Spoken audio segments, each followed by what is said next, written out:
Hello everybody, my name is Nadia Malik and I blog at speakingofsense.com. I blog about everything that is related to money, and the topics that I discuss are saving, budgeting, and generating different streams of passive income. When I say passive income, what I really mean is to have a system that is working for you while you don't work all the time, and that system is generating income for you even when you're sleeping. The aim behind my blog is to make more people aware about the concept of financial independence. Many people confuse financial independence with retirement. There is a slight difference between the two. And when I say that somebody is working towards financial independence, it means that they are working towards a system where they don't have to rely on a 9 to 5 job just to make their daily living or just to fulfill their daily expenses. Like if their day-to-day expenses are covered where they don't have to work, it means that person is financially independent. So what it necessarily means is that financially independence is a slightly faster way to achieve retirement. I have been on this journey for a while now, and I have a few success stories of my own that I can share with you. By following this system, I have been able to manage a family of 5, and we have paid off the mortgage on our property, on our first house, in less than 5 years. And we have been living debt free for 7 years now, and all of this is being done on a single income. That's the biggest and the most important part of it. This is the biggest thing that I'm proud of. Like, we have been doing all of this and we have achieved all these financial milestones on a single income. This elevated feeling that you get when you have paid off your house or when you have paid off a big amount of debt on yourself, this is a big motivation that you keep on going. And this is my experience, and this is what I want to share with more people. And I can teach people that if we have done it as a family of 5, then you can do it too. You can go ahead and read about our journey on my blog if you want. If you want reading or if you want more information, you can subscribe to the email list and you will get all the notifications when the new post is up. But if you like videos, then you can subscribe to my channel right here by clicking the bell button. This is my first YouTube video, and I would appreciate if you would like it and share it with your friends. So the reason that I am making these YouTube videos and I'm starting my YouTube channel is to connect with more people. There are so many people who want to see the person who is behind all these stories or who is behind this blog. So I have been writing for a while now, but I felt like I needed to talk to people. Like, there had to be a straighter or a direct way where I can actually come and talk to you. So through my YouTube videos, I am going to be sharing the advice, and I'm going to be sharing all the tips that you can use in order to achieve your financial milestones, whether it be debt payoff, whether it be a way where you are trying to save money for a vacation, whether you're trying to update any furniture in your house, or you're trying to save for an emergency fund. Whatever you're working for, if it's related to money, then I will be providing advice in my YouTube videos. This is my first video, and I would just be discussing very basic important steps that you need to know in order to achieve financial independence. Or if you are thinking about a financial goal that you need to achieve, these are the first and the very basic steps that you should know in order to achieve the bigger goals. I will go over 5 basic steps that you need to start right now if you want to achieve the milestone of early retirement. So the first thing that is very important, and it's very basic when it comes to financial independence, is the concept of budgeting. The process of budgeting requires some upfront work on your part. What you really need to do is to design a system where you can record your expenses and your income in one place, and you can see it side by side. You can use your desktop, you can use your phone, or you can just use simple pencil and paper, and write down all these things in categories. Like you write your expenses on one side and then you write your income on the other side. Once you have done that, you can see all the numbers in front of you.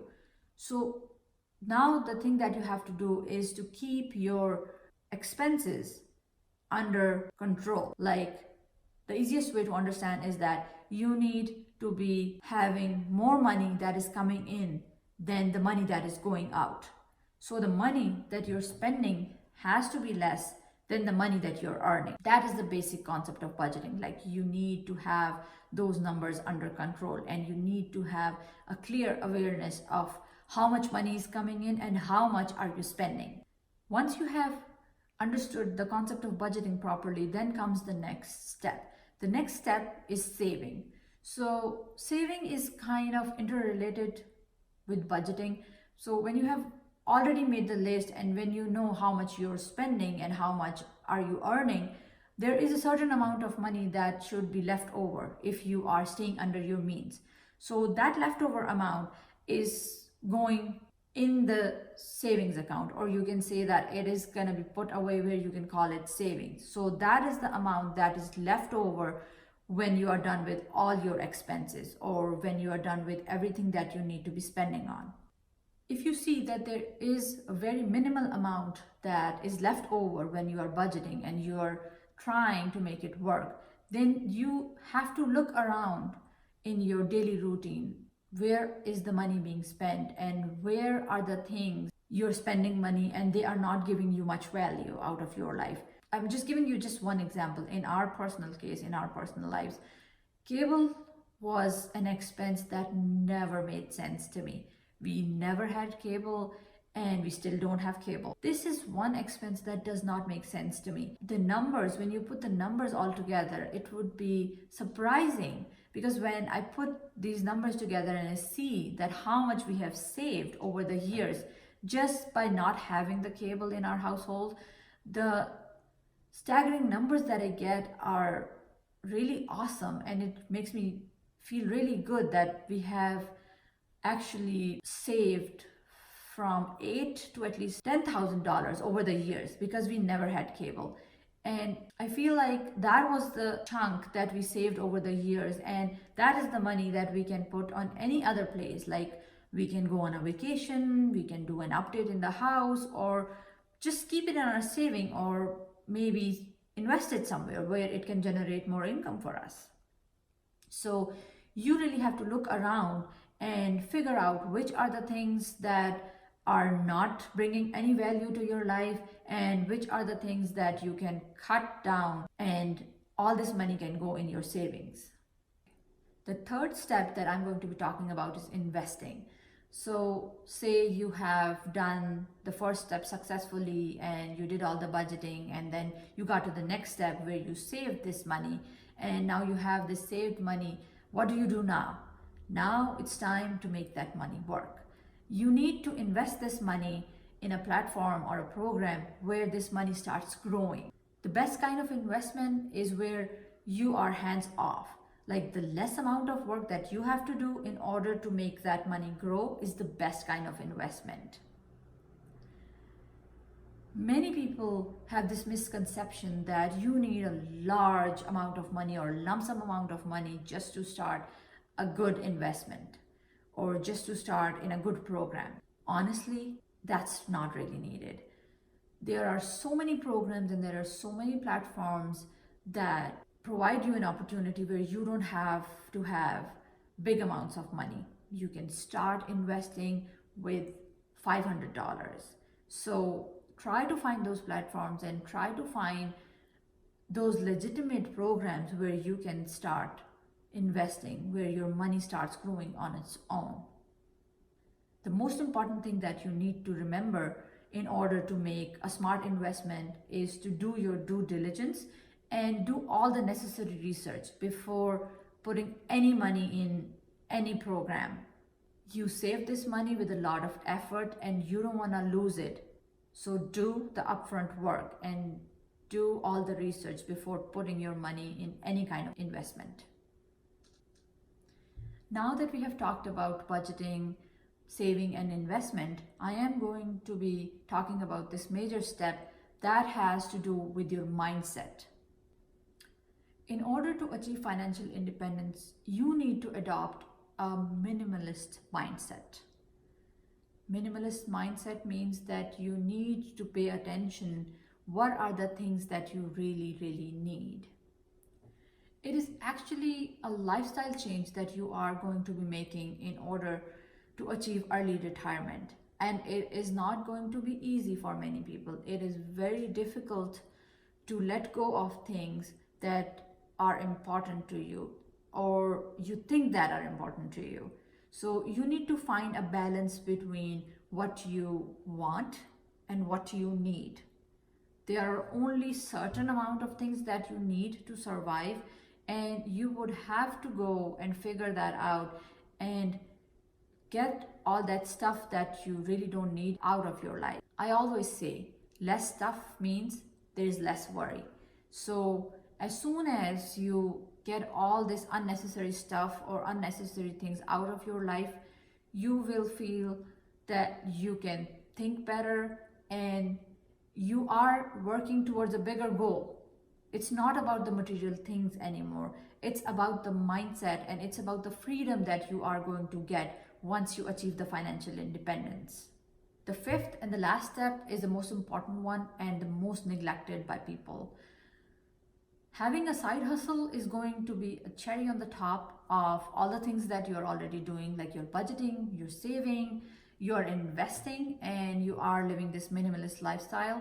Now you need a side income to go or to complete the full circle. That's where you have a comfort and you have a peace of mind that if something happens to your 9 to 5 job or regular job, there is a cushion where you can fall on, or there is a security that you have that if something happens to your regular job, then there is something else that you can rely on. Keep in mind that side hustles do not make that money in the beginning, but there are so many people who have generated these side hustles and made these big 7 or 6 figures businesses with these side hustles. It might take some time to grow, but having a side hustle is a very important step when you're trying to achieve any financial goal. There is another advantage of having a side hustle. Being able to work on something in your spare time and being able to have something extra going on in your life gives you motivation and gives you another goal. And you are different from those people who are just going to work on daily basis and they have the same routines, they have to follow the schedules and do the same kind of things in their spare time.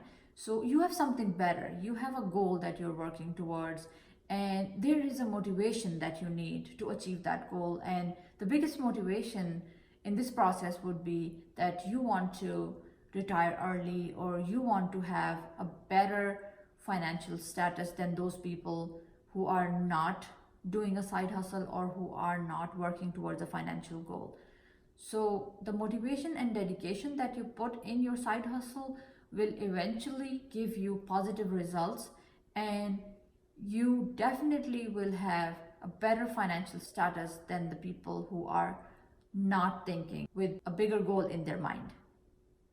The earning that you are getting from the side hustle in the beginning might not be big, but it is something.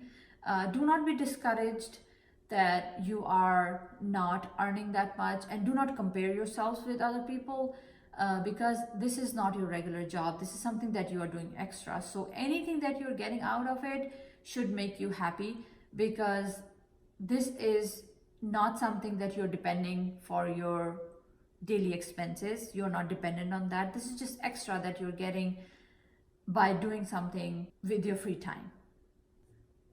So we have discussed all the 5 steps that you need to know in order to achieve financial independence.